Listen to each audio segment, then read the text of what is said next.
On tomorrow's programme, we'll see another unusual house, which used to be a windmill.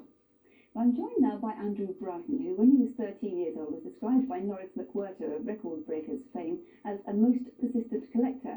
Well, he certainly is. He's a bit older than 13 now, but he's still collecting, and today he's brought in this massive autograph collection. And this is a special autograph collection. It's not any old collection, is it? It's fantastic. No, that's right. It's a very comprehensive collection. It's one that's very precious to me. It started from, as you say, in early teens, and it's carried me right now into my 30s, and it's still given me enormous pleasure. What gave you the bug?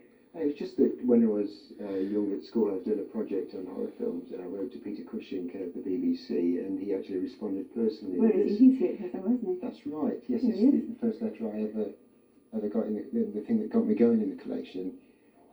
It actually inspired me to write to all the famous people, because until this point I thought maybe only fan clubs would deal with correspondence, but because he responded, I wrote to the likes of Mike Yarwood and the two Ronnies that were famous at the time, and because they were favourable, I then wrote to the Prime Minister, Jim Callaghan, and he responded with a personal signed photograph, so there was sort of no stopping me after that. So you were quite reassured then that these famous people are sort of human after all? Oh yes, that's right. I always thought that the secretaries would probably protect them from correspondence and probably send printed autographs back, but it obviously wasn't the case, and I just got on from there. So what are you proudest of? You've got some fantastic ones. You've got Norma and John over there, of course. That's right, yeah. Did you get that yourself? Yes, I did. Yes, I got the photograph and sent it to them. If anything famous in history happens, I do like to get a copy of a photograph and send it to the people to sign. So you get the photograph and then send it for them? In a lot of the cases, but more often than not, I will just request the autograph photograph, and they'll send their own example. There's actually one over there of Mr. and Mrs. Thatcher at Chequers. Is that one? That's one here, yes. That's right. A few yes. years ago now. That's right. It was actually sent to me by Dennis Thatcher. He signed it himself, and then I returned it to Mrs. Thatcher, asking if she had a signature to it. But when the photograph came back, it didn't look like a conventional signature. The T was square, was straight at the top rather than a curved T. So I actually queried it and sent it back, and I got quite a curt letter back from Downing Street. But they said she'd re-sign it with a conventional signature, which she did. Quite clever of you to spot the difference. These are all genuine, are they? Yes. The Queen. But that's not to you, that's dear Miss Peacock, that letter. That's right. The royal family don't generally give autographs on private requests, so I do have to buy these at private and public auctions when they come up for sale.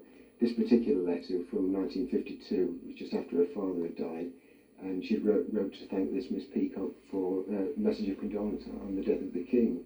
It is extremely rare because it's a handwritten letter, and you seldom see a full sheet of handwriting from the Queen.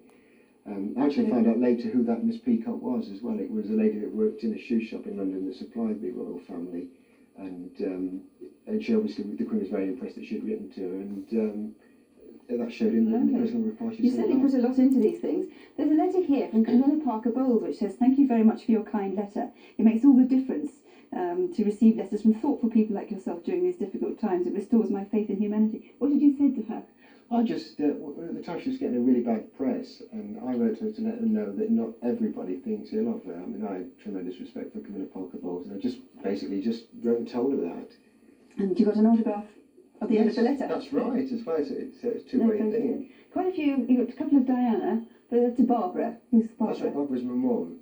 When Princess Diana very rarely gives autographs out, and they are extremely rare. How much are they worth at the moment? Well, the one in the leather frame with the D at the top, that's a presentation frame, personal gift from the Princess of Wales, and we saw one at auction a couple of weeks ago. It sold for £920, so which is almost twice as much more than their former husband is worth. Prince Charles sells between 200 and 300. So. A little irritating for him? Yes, definitely. Have you got an absolute favourite? I would say... Stacks of albums there. They must have loads to choose from. That's right. The royal family have always been the main thing for me. I mean, because because they're the rarest, the ones you can't get, they're the ones I prefer the most. One you're after particularly?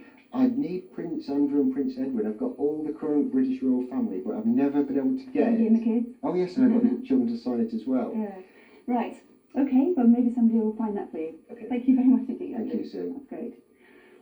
Now this week is the last